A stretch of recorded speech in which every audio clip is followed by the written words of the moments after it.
राधे राधे।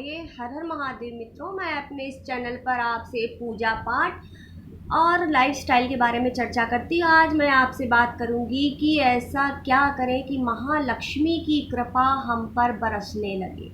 देखिए, हम क्या करते हैं, हम चाहते हैं कि बैठे बैठे महालक्ष्मी की कृपा हो जाए। तो देखिए, बैठे बैठे तो कोई कार्य नहीं होता है।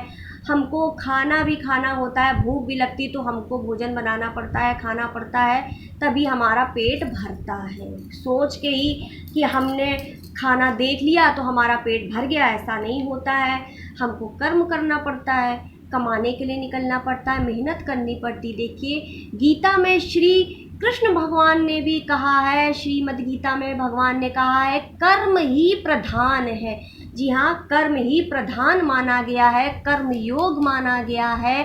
तो कर्म करिए और फल की चिंता ना करिए, इसलिए कर्म प्रधान आप कर्म करिए। माँ लक्ष्मी कैसे नहीं प्रसन्न होंगी, बिल्कुल होंगी। मगर फिर भी कभी कभी क्या होता है, हम लोग घर में कुछ ऐसे कार्य करते हैं जो कि हमें समझ में नहीं आता है। देखिए, सबसे पहले कि वीडियो को मैं ज़्यादा लंबा नहीं खींचती हूँ, जल्दी बताऊँगी। देखिए, सबसे पहले हम क्या करते हैं, अपने घर में अपना घर साफ नहीं रखते हैं।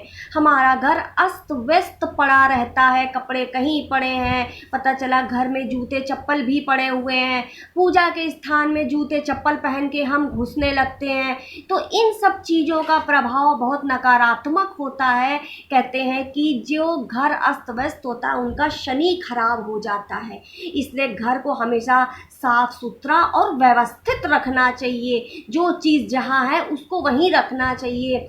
हमें सुबह सुबह उठ करके स्त्रियों को, महिलाओं को, बच्चियों को, हम सवेरे उठ के हमने झाड़ू पोछा करना है, पूरे घर को साफ सुथरा करना होता है, घर के बाहरी स्थान को धोना होता है, क्योंकि वहाँ से हमारी कुल देवी भी होती हैं और माँ लक्ष्मी का प्रवेश भी होता है। इसलिए घर का जो मुख्य स्थान बाहर का होता है वो हमेशा स्वच्छ रहना चाहिए।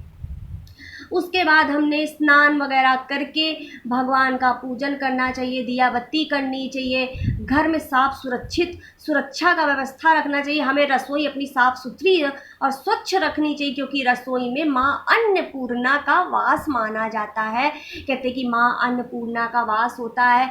जिस रसोई में माँ अन्नपूर्णा की फ़ोटो होती है या माँ की पूजन किया जाता है, जिस पे हम भोजन बनाते हैं, उस पे अगर हम माँ अन्नपूर्णा का पूजन करके हाथ जोड़ लेते हैं तो भी उस घर में बरकत होती है।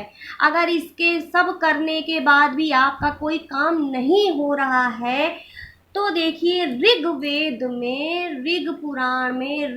में बताया गया है श्री सूक्तम का पाठ करना। जी हाँ, जब आप सब तरफ से हार गए हैं, सब कुछ करने के बाद भी आपको कोई परिणाम नहीं मिल रहा है, तो आपने ऋग्वेद में कहा गया है कि श्री सूक्तम का पाठ करने से माँ लक्ष्मी की कृपा आप पर बरसने लगती है। उसके बाद आपने क्या करना है, श्री सूक्तम का पाठ करना है। जी हाँ, श्री सूक्तम की पतली सी पुस्तक आती है, ऋग्वेद में भी इसका व्याख्या किया गया, मगर ऋग्वेद काफ़ी बड़ा है, आप नहीं पढ़ पाएंगे।